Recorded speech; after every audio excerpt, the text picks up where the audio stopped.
Waktu pun berlalu begitu cepat. Waktunya untuk mengistirahatkan tubuhmu. Sebelum tidur, kamu mencoba pergi ke kamar mandi. Kamu mengambil sebuah sikat gigi untuk menyikat gigimu. Sambil berada di depan kaca memegang sikat gigimu, kamu pun bertanya-tanya, bagaimana sikat gigi dapat diciptakan? Saat kamu bingung mencari jawaban akan pertanyaanmu, kamu mencoba mencari di daftar isi. Di zaman kuno, orang sudah membersihkan gigi mereka dengan ranting. Ternyata, kebiasaan itu dimulai saat zaman Mesir kuno. Mereka sering mengambil ranting kecil dan kemudian mereka akan mengunyahnya. Sehingga, mereka berpikir untuk memanfaatkan serat pada ranting pohon itu. Berbeda dengan orang Mesir kuno, orang Yunani tidak menggunakan ranting kecil.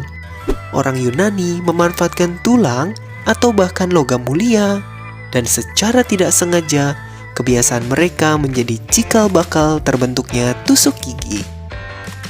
Mari kita berjalan ke abad 15 pada negara Tiongkok. Ternyata nenek moyang bangsa Tiongkoklah yang menciptakan sikat gigi. Pada saat itu, gagang pada sikat gigi masih menggunakan tulang, sedangkan untuk sikatnya berasal dari bulu kasar babi hutan.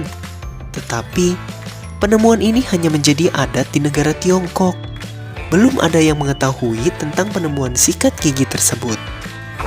Setelah 1 abad berlalu, pada abad ke-16, pertama kalinya sikat gigi buatan bangsa Tiongkok diperkenalkan di Perancis. Setelah diperkenalkan, sikat gigi menjadi sangat terkenal pada masa itu. Bahkan, mereka sangat sering menggantungnya seperti kalung yang kamu pakai saat ini. Dan kemudian, sikat gigi tersebut berkembang sampai seperti saat ini. Inovasi untuk mengembangkan model sikat gigi pun terus berlanjut. Bahkan, ada pengembangan yang menggunakan bulu kuda untuk sikatnya, ataupun batu mulia untuk bahan gagang sikat gigi itu. Pada tahun 1780, Mr. William Edis memberikan ide untuk inovasi lainnya. Mr. William Edis membuat sikat gigi dengan tulang sapi untuk gagangnya dan kulit babi untuk sikatnya. Fakta menarik. Ternyata, penggunaan sikat gigi belum menjadi kebiasaan umum untuk seluruh negara. Hal itu terjadi sampai abad ke-19. Semua orang mulai mengetahui pentingnya menyikat gigi mereka. Bahkan, para dokter sangat mewaspadai penggunaan sikat gigi, dan mereka mencoba merekomendasikan untuk menggunakan salep pembersih gigi. Salep tersebut terbuat dari lemak dan getah pohon. Jika kalian melihat bahan dari sikat gigi kalian akan melihat bahan nilon untuk sikatnya. Nilon merupakan bahan yang ditemukan oleh Mr. Wallace Calders pada tahun 1938. Mr. Wallace Calders merupakan ahli kimia yang berasal dari negara Amerika. Kamu melanjutkannya. Kamu mencoba menyikat gigimu. Hei, kamu lupa memberikan pasta di sikat gigimu. Setelah kamu menuangkan pasta gigi tersebut, kamu pun juga penasaran untuk mengetahui siapa pencipta pasta gigi? Saat kamu bingung mencari jawaban akan pertanyaanmu, kamu mencoba mencari di daftar isi. Kita kembali ke zaman Mesir kuno, zaman peradaban yang sudah memperhatikan pentingnya gigi mereka, seperti awal mula penemuan alat perapi gigi yang pernah kita bahas. Simak video itu di sisi atas kanan layarmu. Pada saat itu, sudah banyak resep yang digunakan untuk mencegah penghitaman pada gigi. Bahkan, resep tersebut juga digunakan untuk menghilangkan bau mulut. Hei, sudahkah kalian menyikat gigi hari ini? Resep itu terdiri dari air dan mur yang sudah dicampurkan bahan lainnya. Dan diantaranya, bubuk batu apung, abu kuku kaki sapi, sampai cangkang telur yang dihaluskan.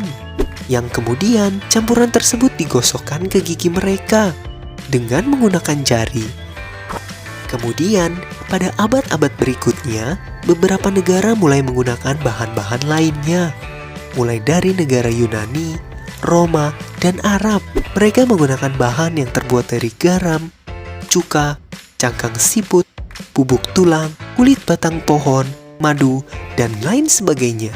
Pada abad ke-18, orang dari negara Eropa menggunakan batu bata yang sudah digiling dan mencampurkannya dengan lemak. Tetapi, hal tersebut akan menghancurkan email gigi. Akhirnya, pada tahun 1873, Mr. William Colgate yang berasal dari negara Amerika datang.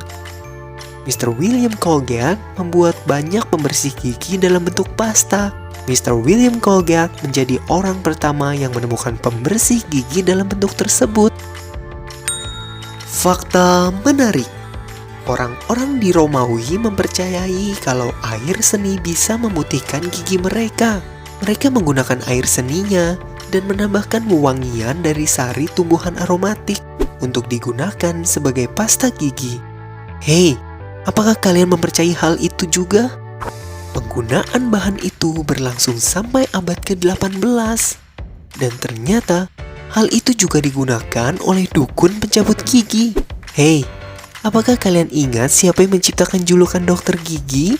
Untuk membedakannya dari julukan pencabut gigi, simak jawaban untuk pertanyaan itu pada video yang sudah kami buat.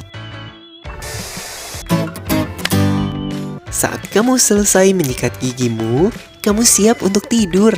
Kamu melepas kacamatamu untuk meletakkannya di sebelah tempat tidurmu. Kamu menatap kacamatamu dan bertanya-tanya, siapa penemu kacamata ini? Di zaman modern ini, jika kita mengalami masalah penglihatan kita dapat dengan mudah mengunjungi toko kacamata. Dan setelah pemeriksaan selama 5 menit, kamu pun mendapatkan kacamata barumu. Tapi, berbeda saat kacamata belum ditemukan. Abad pertama Masehi, seorang filsuf dari negara Romawi, Mr. Snee, mengalami masalah dengan penglihatannya. Ia tidak bisa melihat dengan jelas, sehingga dia menemukan cara untuk menyelesaikan permasalahannya.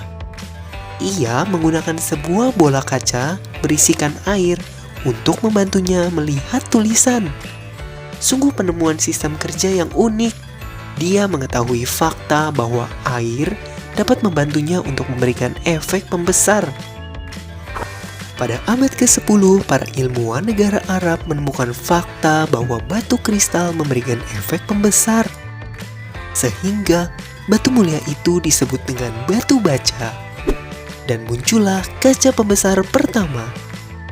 Bahkan, setelah penemuan itu dikenal oleh seluruh dunia, banyak dari biarawan Eropa menggunakan kaca pembesar itu.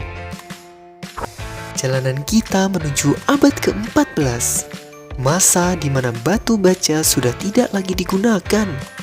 Orang-orang dari negara Italia berhasil membuat kaca yang dapat digunakan oleh mata juling.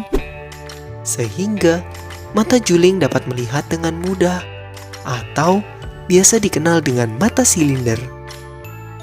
Orang-orang dari negara tersebut terletak di sebuah pulau dekat Venesia yang dikenal dengan Pulau Murano. Dan bagaimana kacamata modern dapat terbentuk? Sebuah gagasan menarik dengan memberikan tangkai pada kacamata. Siapakah orang itu? Apakah dia adalah Mr. Roger Bacon, seorang biarawan dari negara Inggris? Atau Mr. Salvino de Armate dan Mr. Alessandro da Spagna? Ternyata, fakta itu tidak pernah terungkap karena setiap inovasi terus-menerus berkembang. Sehingga, seperti yang kita gunakan sekarang, begitulah hasil inovasi dari penemuan kacamata pertama. Fakta menarik. Ternyata, orang pertama yang menemukan kacamata anti sinar matahari adalah orang Eskimo. Mereka menggunakan bingkai khusus yang terbuat dari potongan tulang atau tanduk dengan memberikan 2 celah sempit di mata mereka. Ternyata, dokter-dokter di negara Arab pada abad ke-10 lebih pandai dibandingkan dokter di negara Eropa. Wow, pernahkah kamu mengetahui fakta ini? Dan salah satunya adalah Ibnu Sina. Ibnu Sina mampu menjelaskan anatomi mata pada saat itu. Sehingga orang-orang di negara Arab pada saat itu sudah mampu melakukan operasi mata. Mereka dapat melakukan operasi katarak. Katarak merupakan penyakit yang mempengaruhi ketajaman pandangan mata kita. Hal itu dikarenakan penyakit tersebut menyerang permukaan mata atau biasa disebut dengan kristalin. Jika kalian mendapatkan wawasan baru dari video ini, jangan lupa untuk suka dan berlangganan agar kalian tidak ketinggalan fakta unik lainnya. Karena daftar isi terus memberikan informasi.